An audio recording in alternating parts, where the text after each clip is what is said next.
Bonjour à toutes et à tous et bienvenue pour cette nouvelle vidéo de... Alors aujourd'hui on va parler de pépettes, on va parler d'argent. Une information qui est passée un petit peu inaperçue, vous vous souvenez, peut-être que vous avez vu ou en entendu parler ou vu sur BFM que Emmanuel Macron a rencontré il n'y a pas si longtemps des représentants des pays africains, dont d'ailleurs je crois qu'il avait annulé la dette en bon samaritain et en bonne âme vertueuse soit-elle pour aider nos amis africains. Sauf qu'il y a récemment le G7, et il y a une proposition qui est passée un petit peu inaperçue et qui pourtant n'est pas dénuée complètement de sens. Vous allez juger par vous-même. Macron exhorte le G7 à vendre ses réserves d'or pour financer le sauvetage de l'Afrique. S'appuyant sur les commentaires du début du mois de mai, lorsque Macron a accueilli les dirigeants africains et les chefs des prêteurs multilatéraux pour trouver des moyens de financer les économies africaines touchées par la pandémie de Covid-19 et discuter de la gestion de la dette de plusieurs milliards de dollars du continent, le président français avait une suggestion intéressante sur la façon de financer le plan de sauvetage. La particularité de l'Afrique, c'est qu'elle n'a pas aujourd'hui les moyens financiers de protéger et de relancer son économie comme l'ont fait tous les autres continents, a déclaré le ministre français des Finances, Bruno Le Maire, sur RFI en mai.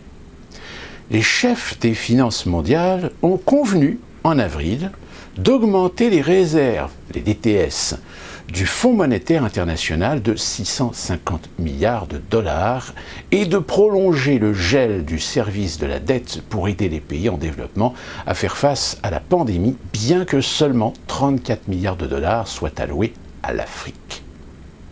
La France veut que cela aille beaucoup plus vite et beaucoup plus loin en réaffectant les DTS qui sont prévus pour les pays développés, a déclaré un responsable de la présidence française aux journalistes avant le sommet.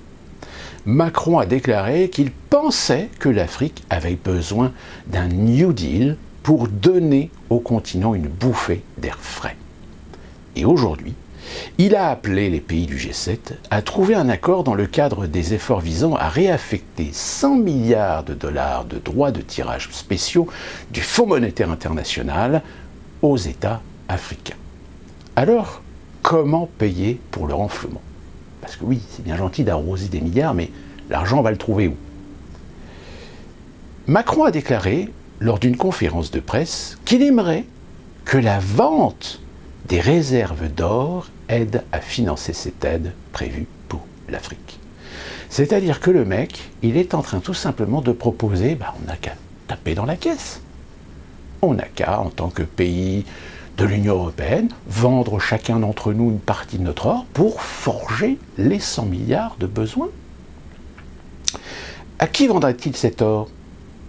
Tout le moins, qui en aurait le bénéfice? Pour la gestion, le FMI, bien sûr. Cet argent peut ensuite être redistribué par le FMI, augmentant ainsi l'offre de l'ETS, droits de tirage spéciaux, en utilisant l'or comme garantie pour les prêts de développement.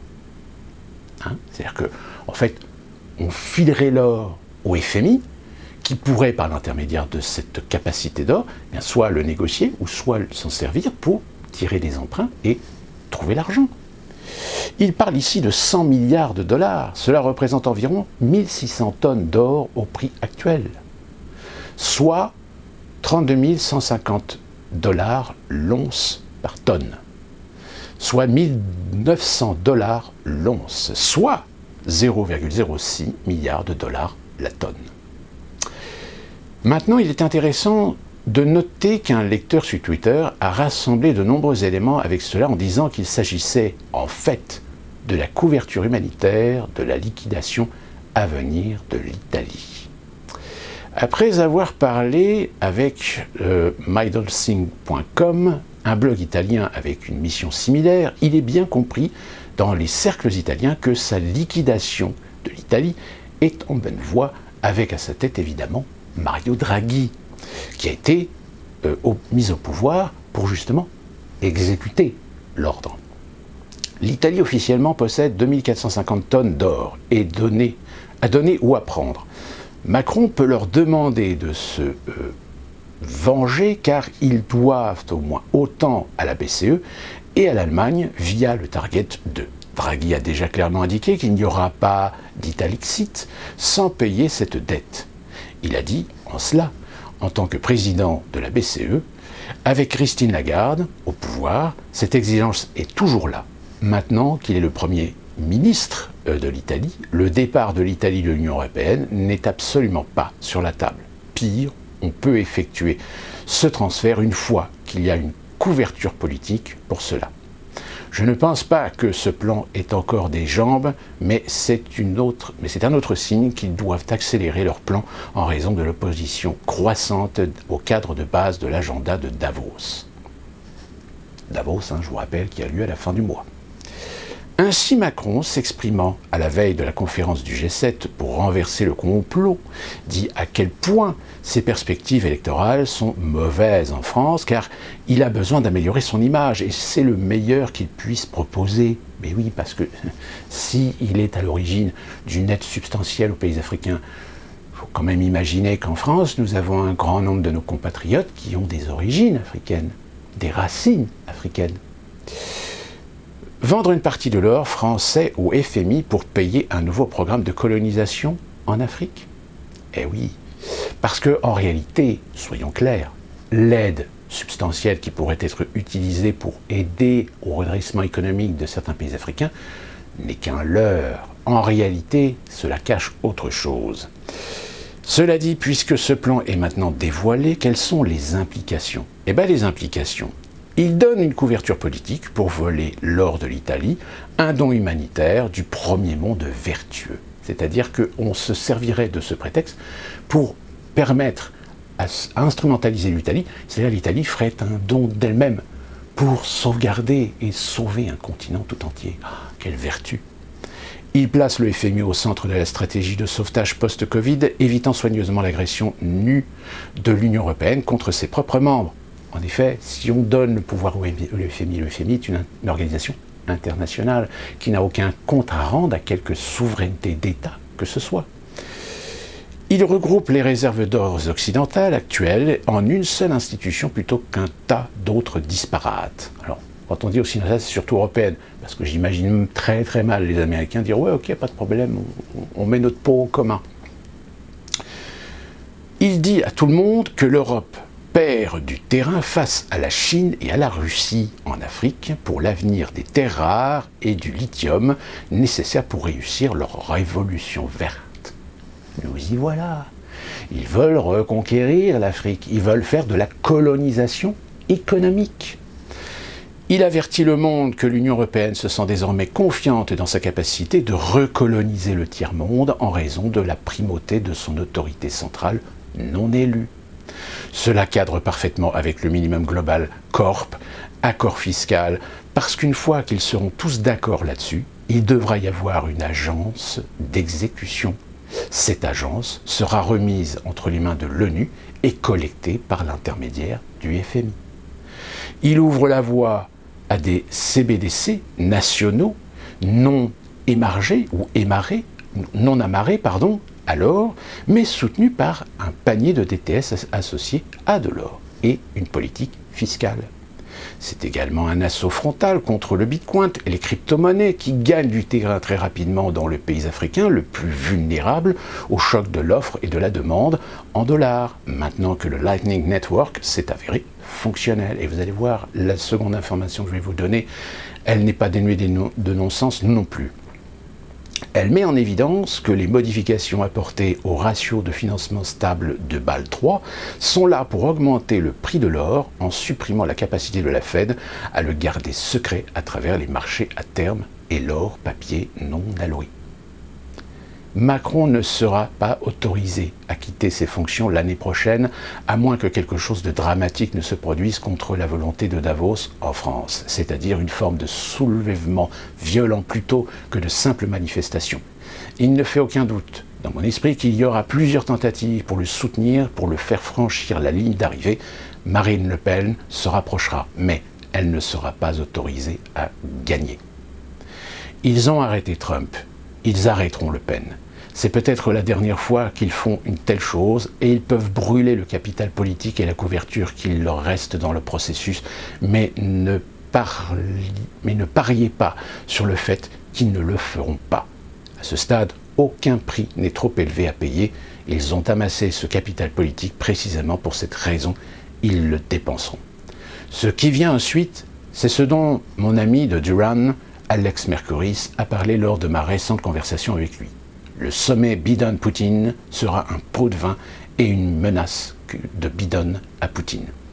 Embarquez avec ce nouveau plan Marshall européen post-Covid pour recoloniser l'Afrique et nous vous paierons quelques centaines de millions de dollars ou nous vous ferons face à une nouvelle série de sanctions massives.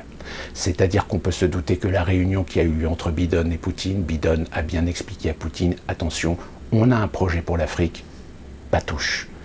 Tant que tu touches pas, on est prêt à faire un geste. C'est censé créer la nouvelle version de la scission sino-soviétique. Les Russes rapportent maintenant quelques centaines de millions par mois des États-Unis, exportant 1,4 million de barils par jour en mai. L'idée est risible à première vue et fait avancer ma thèse selon laquelle les États-Unis détruisent intentionnellement les relations avec la Russie et la Chine par le biais de gaffes diplomatiques et empêchent tout rapprochement. C'est-à-dire que en faisant en sorte d'essayer de baisser l'hégémonie diplomatique américaine, c'est l'Europe qui s'en trouverait renforcée. Objectif est finalement d'isoler diplomatiquement les États-Unis en tant que puissance mondiale, tout en faisant exactement ce que Davos veut pour s'assurer qu'il ne soit pas blâmé pour ce qui va suivre.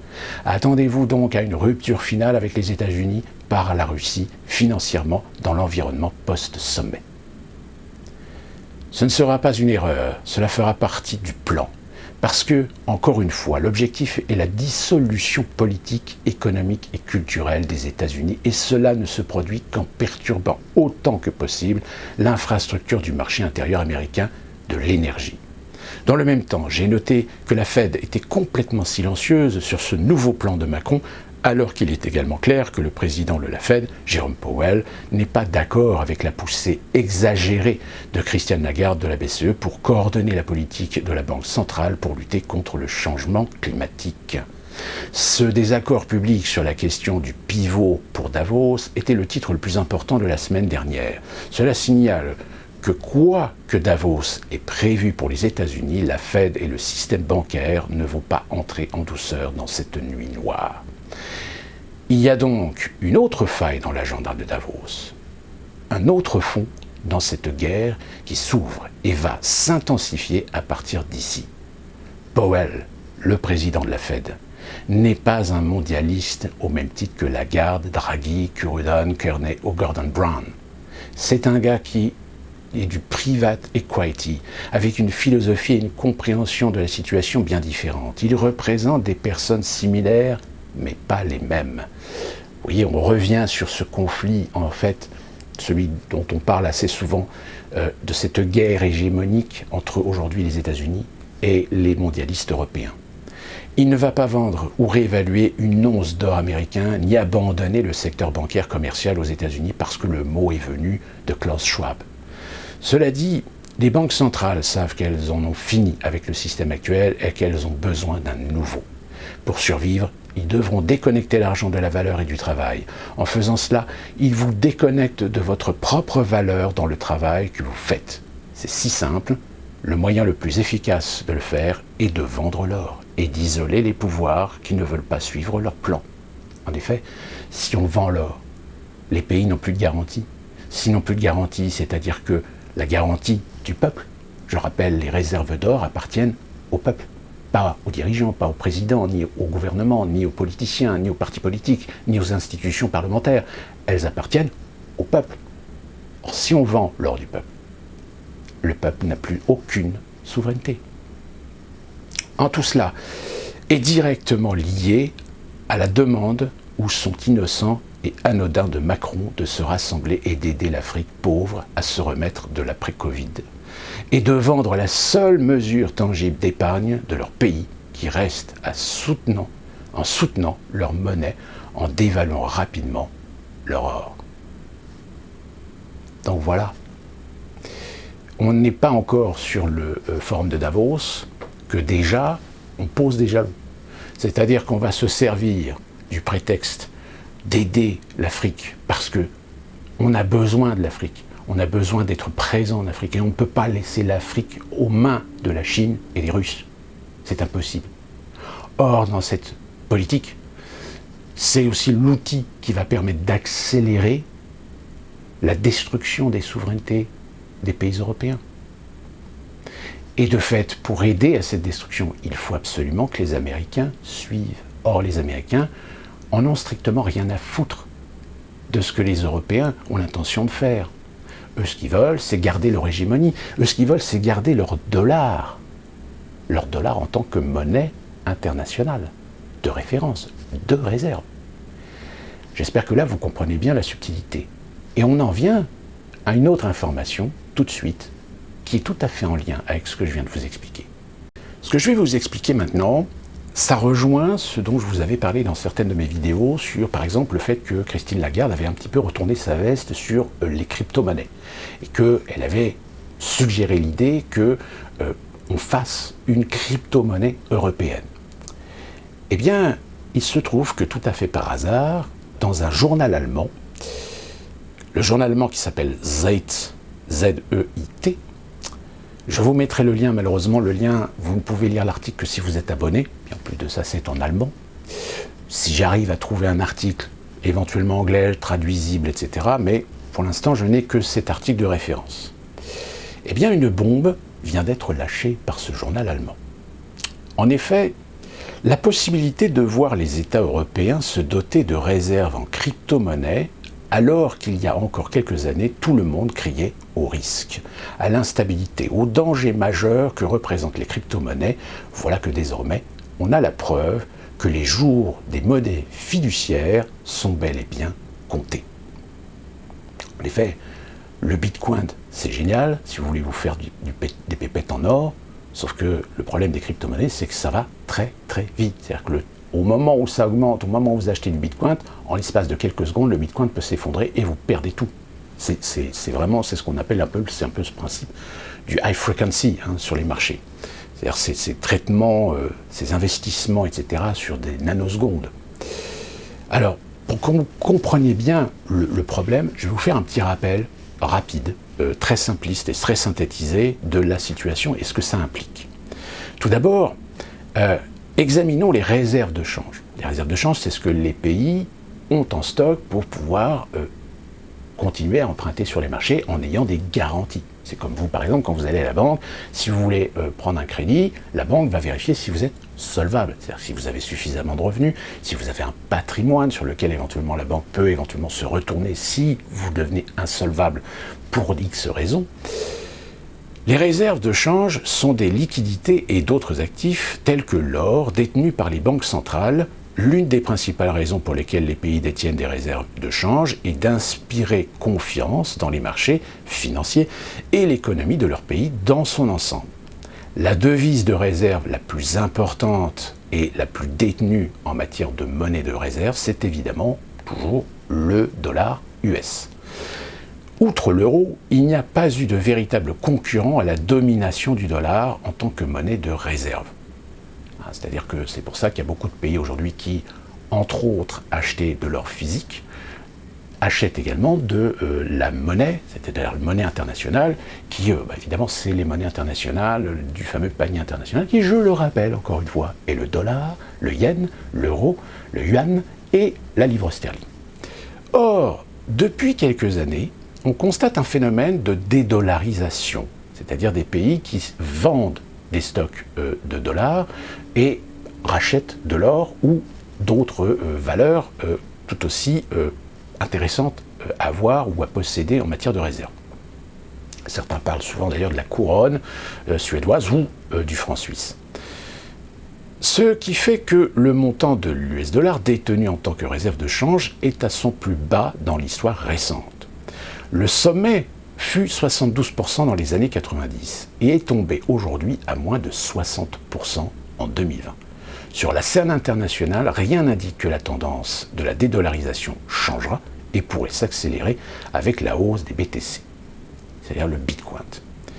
Le processus de dédollarisation se déroule en temps réel. Sur la scène mondiale, de nombreux pays soulignent et s'éloignent de l'US dollar pour diverses raisons politiques et économiques. On en a parlé, la Russie, la Chine ont massivement vendu des réserves de dollars depuis maintenant de nombreuses années.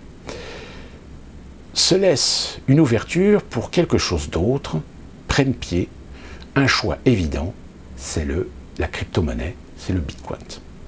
Les banques centrales détiennent également de l'or physique, dont l'importance des réserves, pour des raisons similaires que celles du dollar, à ceci près que si l'or reste ultime refuge physique, il n'en a pas moins sujet à des guerres commerciales, et d'un côté, les pays qui veulent se dédollariser achètent à tour de bras, avec en face des organismes qui, depuis plusieurs années, ont essayé de manipuler les régulations du marché et n'osent même pas, ou n'osent même plus admettre les influences et les arnaques qui se succèdent pour dissuader des pays à se réfugier sur ces valeurs.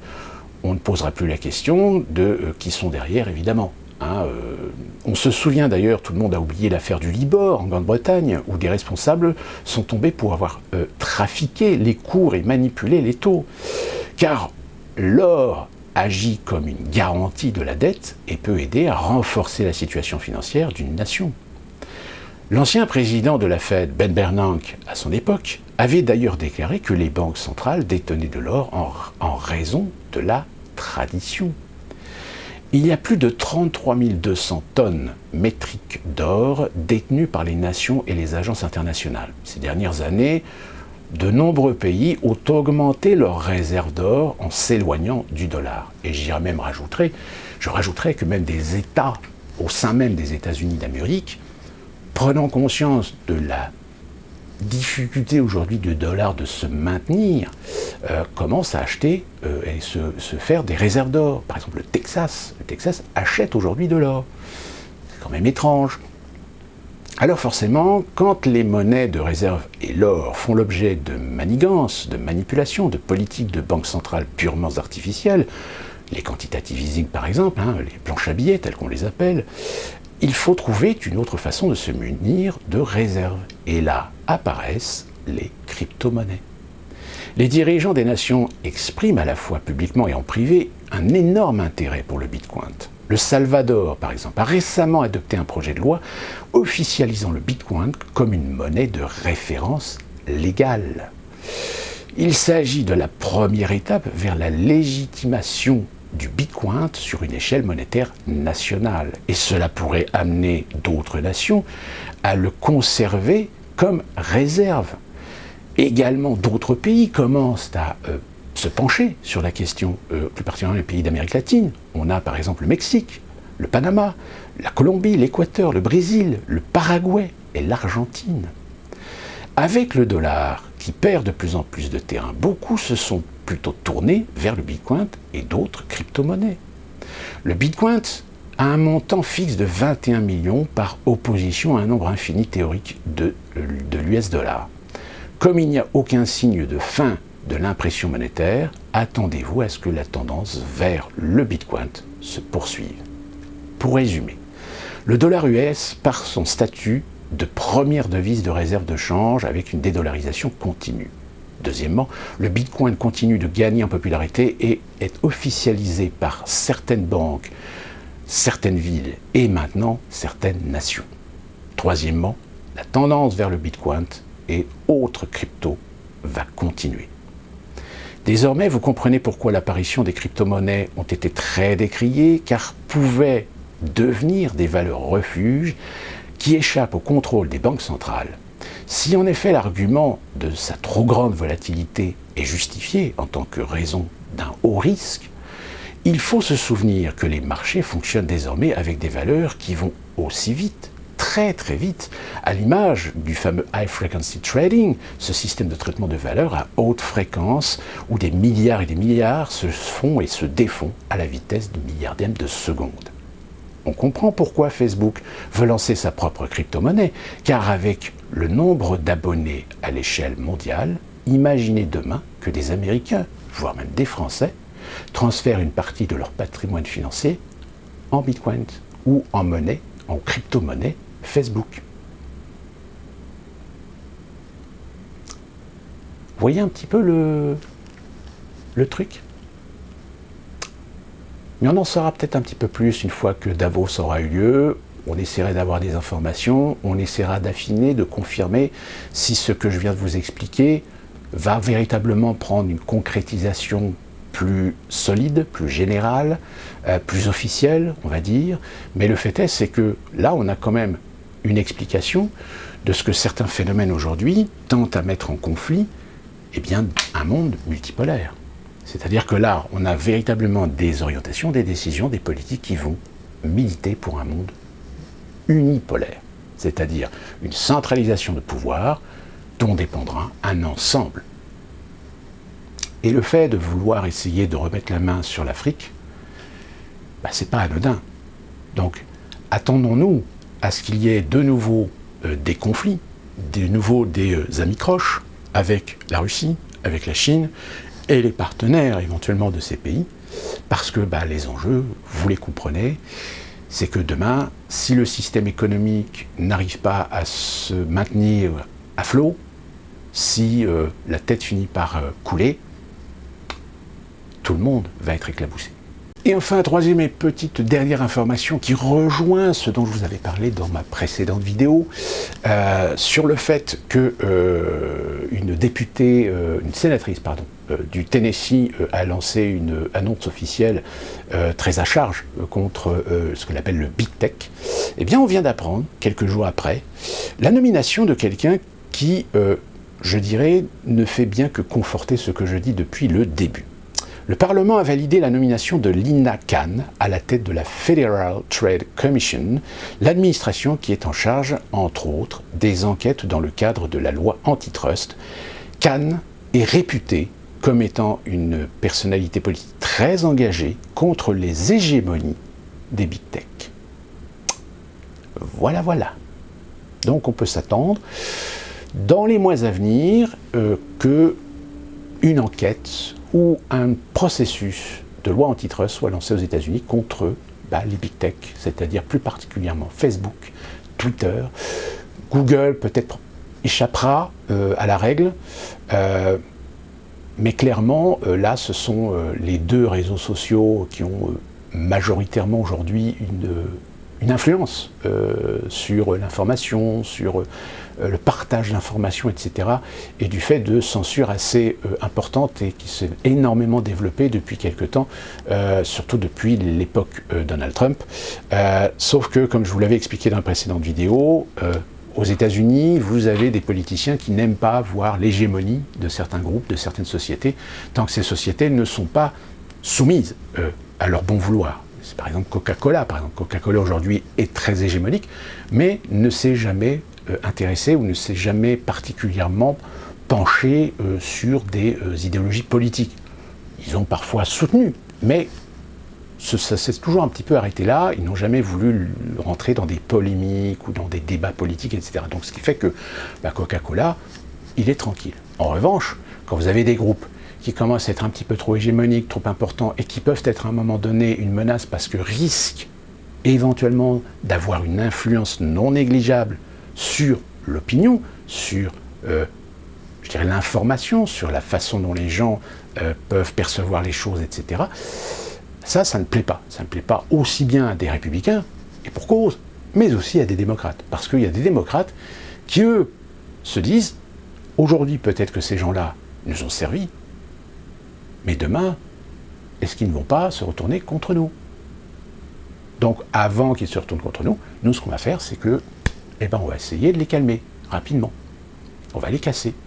C'est-à-dire qu'on va faire en sorte de réduire leur capacité hégémonique et d'essayer d'ouvrir, je dirais, une potentielle voie à ce que, aujourd'hui, Facebook et Twitter aient de la concurrence. C'est-à-dire ouvrir le marché à une concurrence, c'est-à-dire protéger finalement les potentiels concurrents qui pourraient intervenir ou agir dans le même créneau, dans le même champ de bataille, on va dire, de l'Internet sur les réseaux sociaux. Donc voilà, ça c'était une petite information quand même non négligeable, très importante. Voilà pour cette petite vidéo, et d'ici là qu'on se retrouve pour une prochaine vidéo, et bien que puis-je vous souhaiter de bien vous porter. Et souvenez-vous bien de ce que je viens de vous dire dans cette vidéo. Je rappelle, ce sont des informations qui pour l'instant n'ont rien de réellement officiel, etc. Mais avec un certain nombre d'indices qui tentent à prouver qu'il y a quelque chose qui est en train de se produire, qu'il y a quelque chose qui est en train de s'organiser dans votre dos, et dont vous paierez d'ailleurs les factures, pas seulement financièrement, mais aussi institutionnellement, parce que forcément, il va y avoir à un moment donné des libertés qui vont disparaître. Donc voilà, soyez alertes. On se retrouve très prochainement pour une nouvelle vidéo. Et d'ici là, portez-vous bien.